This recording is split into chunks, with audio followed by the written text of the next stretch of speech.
Time to do some draft talk. Look at some young guns. I'm always disappointed when the title of the article is not Young Guns with a Z. Because then you could really make fun of somebody 10 years, 20 years down the road. You know who else is a young gun? Joe Burrow. Pow, pow, pow. And he tops Ryan Wilson's mock draft. Who else you got in the top 10, Ryan? Yeah, I better read this week, Brinson. Last week you read and people thought you were having a stroke.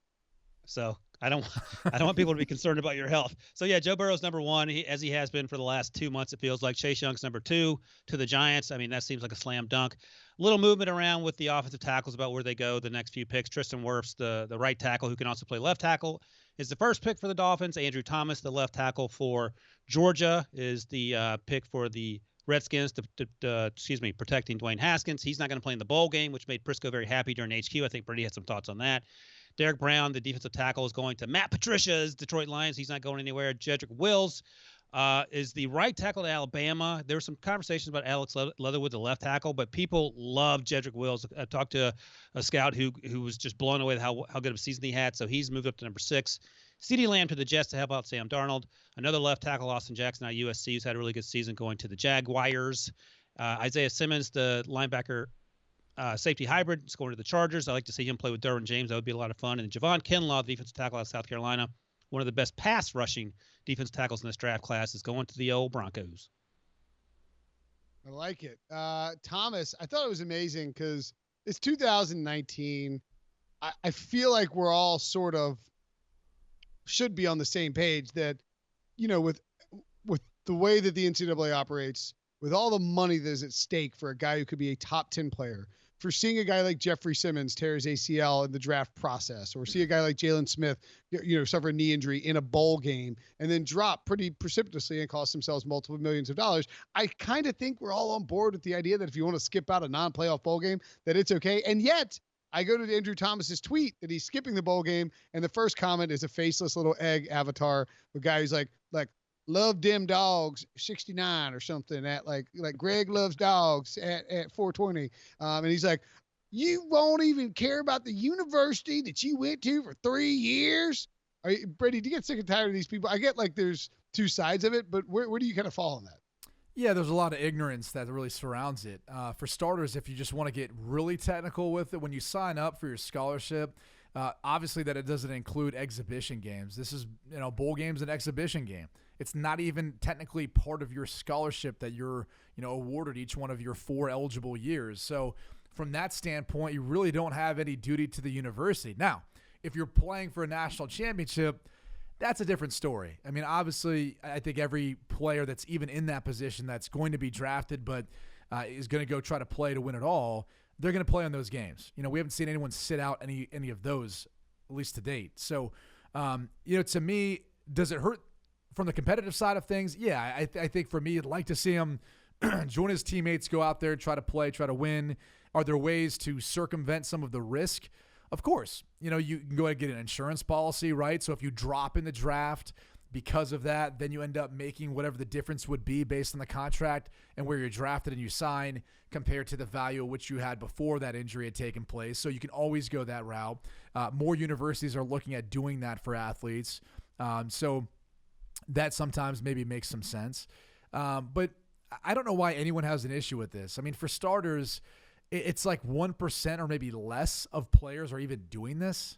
It's not like you get players on every team doing this in every bowl game, right? It's only a select few who feel like they're first-round talents and are going to get drafted and don't want to take on that risk. So it's becoming more common, and I think it probably should be if we're being honest with ourselves. So that's kind of how I feel about it. I don't know that there's really much to kind of debate or argue unless you're just an avid fan of college football and you don't like the NFL.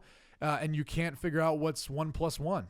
If that's an issue for you, then yeah, you probably can't figure out why these guys are trying to not, risk their lives or livelihood and the chance of making millions of dollars by going out getting injured in a probably meaningless bowl game. Yeah, Ryan, I'm curious too. Like, how does that factor into your evaluation of a guy for the draft? I mean, like top 10 guy Andrew Thomas, right? You're not you skipped the Sugar Bowl. Sorry, pal. You don't care about your teammates. You banged. And by the way, Jerry Jeudy says that he is going to play in the bowl game. There's no reason not to play. It's just like it's your choice, man. If you want to play, play. Right. If not, but like, Right. does it matter to you, Ryan? Whether or not, like, does it matter from an evaluation standpoint? And then to a specific evaluation, maybe there's some running backs out there that you look at that might be skipping the bowl that you may or may not change your opinion on. Well, you mentioned Jerry Jeudy, and Nick Saban actually said, if you're going to be a first-round pick, I have no issue with you not playing. I was talking to someone the other day, and they were talking about Trevon Diggs and Terrell Lewis, two likely first-round picks from Alabama, and they basically said, listen, they've been making business decisions all year. It makes sense they would make one more business decision, not play in this football game. So, look, these guys are first-round talents. One less game where they can get hurt. I'm fine with that, and I don't think any NFL team cares. No NFL team cared when Christian McCaffrey didn't play in his bowl game, by the way. He turned out to be okay. So I think that's where teams are generally on that, especially if you're a quarterback, for example, and one less game to worry about you getting hurt. You mentioned the running backs. Cam Akers out of Florida State had a really good season, and he could be a day 2 pick. So he's not playing. That's fine. A.J. Dillon out of Boston College. I actually saw him play live against Syracuse. He's built like Jerome Bettis, not quite as quick in the feet, but he's a really good running back. I don't know if he's a day 2 guy, probably a day 3 guy. He's done playing, and that's okay too. If you're going to some place like the Senior Bowl or the Shrine Bowl, somewhere where you can display your skills for these coaches and scouts who are there in person, that's more. I think that speaks more to the type of player you'll translate to in the NFL than whether you play in a bowl game, when a lot of times already a lot of guys have already decided not to play in those games. The only thing I'd make a case for guys who aren't playing in bowl games are, like, for example, like Alex Hornibrook, he quarterback at Florida State, transferred from Wisconsin, split time with James Blackman this year down there, and things didn't go well. And who knows, maybe he wasn't going to play or wasn't going to play very much. But for a quarterback, it does give you the opportunity to get some good tape versus a team that at least had 6 wins, right? In order to be bowl eligible, you have to be able to win 6 games or more. So it's a decent team to some degree. It gives you some time to prepare and all that. So I do think bowl evaluations, at least for the talent evaluators, are meaningful to some degree for certain positions. But then there's other positions like running back, linebacker, the guys in the trenches. I don't know if it makes a ton of sense to take that risk unless you've got an insurance policy or unless you feel like you really, with a big performance, you could really improve your draft stock. So there's a lot of things to contemplate, but we definitely shouldn't be hammering some of these young men who are trying to make what they feel like is the best decision for their future and potentially future generations when you think about how much money they could make. And I'm sure for the people and then whoever that guy was you were talking about, I'm sure he'd make the same decision if he was in his shoes. He's just going to say otherwise because he doesn't have that perspective. So we got a lot of bowl games coming up starting on Friday. I effing love bowl season. I love bowl season so much. It's football every day. I mean, every damn day there's a football game on for like 25 straight days. It's so wonderful. Bowl pools, I think, are just delightful. And the first 2 games that we have coming up are the Bahamas Bowl. Shout out Will Healy getting Charlotte to the Bahamas Bowl. They're 6.5-point dog against Buffalo. Interesting matchup there, but I don't know if there's a ton of prospects in that one. Utah State, Kent State, though, on Friday night, because the Bahamas Bowl is Friday at 2 p.m. Don't forget to get your bowl picks in. Utah State, I don't want people to think it doesn't start at 2 p.m. You never know. Utah State, Kent State. Jordan Love is supposed to play, has already accepted an invite to the Senior Bowl, has already declared, or I guess he didn't need to declare, he's gone. But then he got popped or apparently charged with smoking weed in his dorm room. Ryan, what's the latest on Jordan Love that you've heard? Well, you pointed my attention to the story coming out of Logan, Utah, where a couple players were in their rooms smoking weed and got caught. I don't know. You do that in Colorado. No one cares.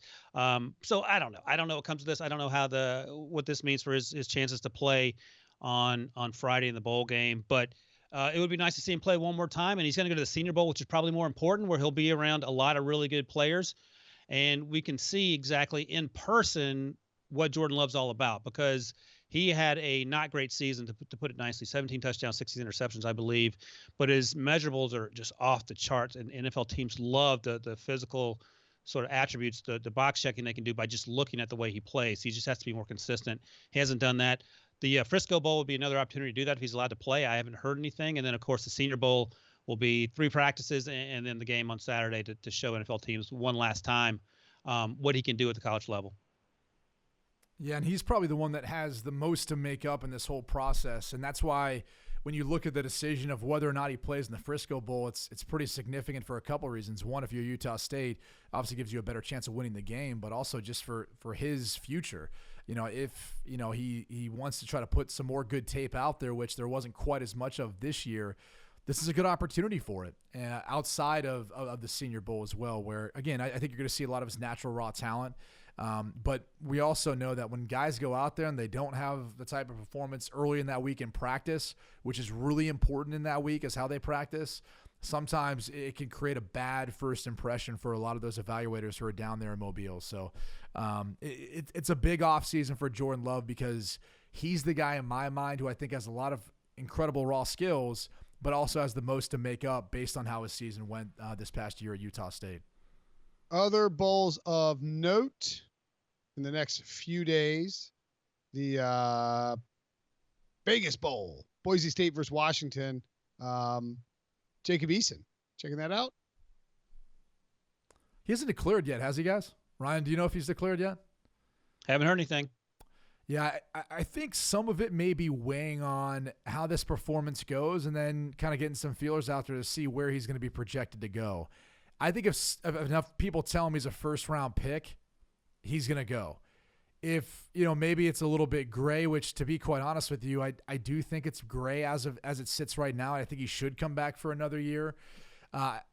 Even then, at that point, maybe it's unlikely, right? I mean, think about it. When he went there to go play for Chris Peterson. This is a Jimmy Lake-run team now. I don't think he's going to do a good job, but maybe he's concerned about how the offense is going to operate with a defensive-minded head coach.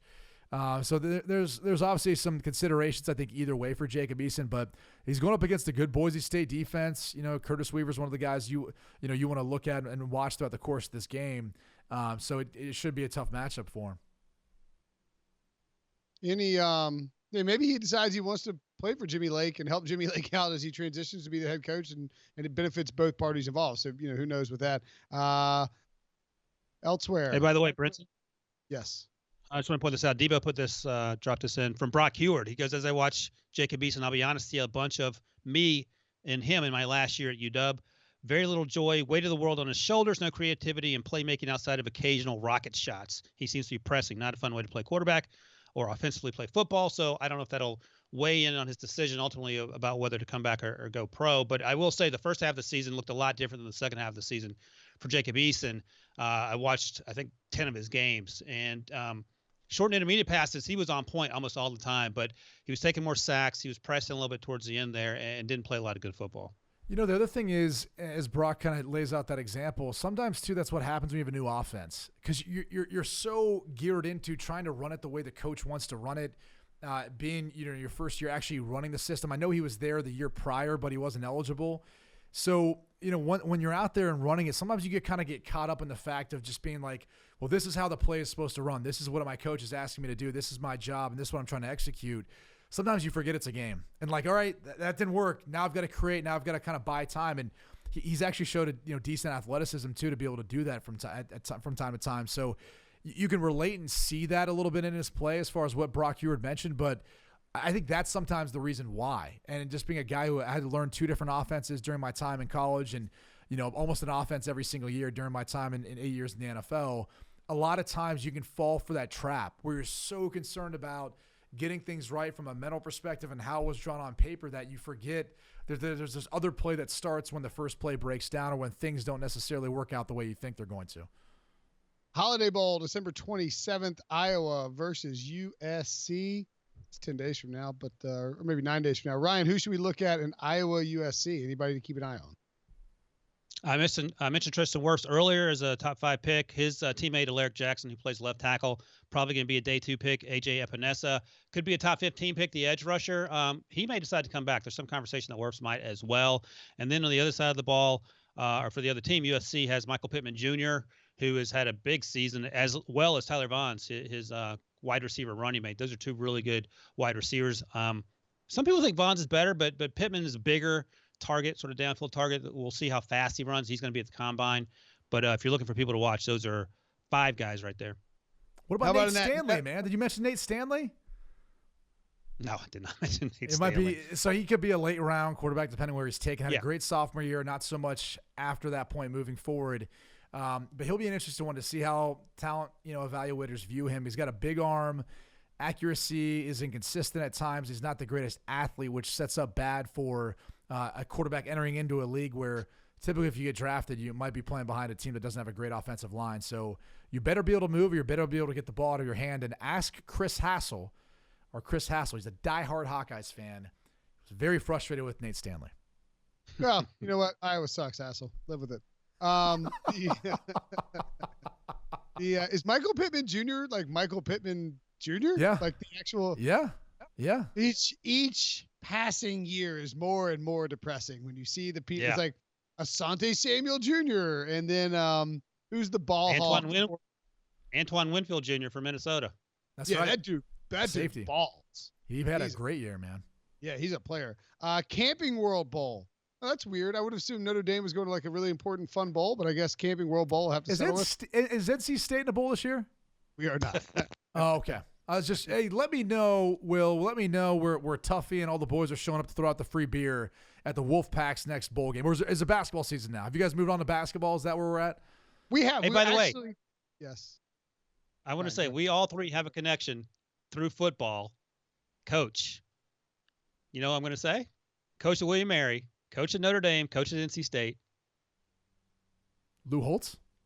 Lou Holtz, baby. Oh, yeah. There we go. All right. Yeah. Lou Holtz. So we can all come Fun together fact. on Lou Holtz. Fun fact, Lou Holtz has no interest in discussing his time in Raleigh. He won't even mention it. If you ask him, he's like, I don't know what you're talking about. You're like, you're coach there for 3 years, Lou. He's like, no damn. By the way, I have a great story. I'm not going to tell it now because it would take too long, and I need to properly vet it if I can tell it on the video show and the podcast. But Russell Wilson's final year at NC State, NC State made it to the Camping World Bowl, and me and little fella named Zeke, we drove down, and there's somebody else whose name I won't mention on here, drove down from North Carolina to Orlando and had a eventful 2.5 days at the Camping World Bowl. I will say that actually, you know what? Can I tell it real quick? Do we have time? Are we in a hurry to get out of here? Okay, so the night after the Camping World Bowl, we all go to the bowl game, and we had a great rowdy time. And we get back, and we know we have to get up early the next morning to leave.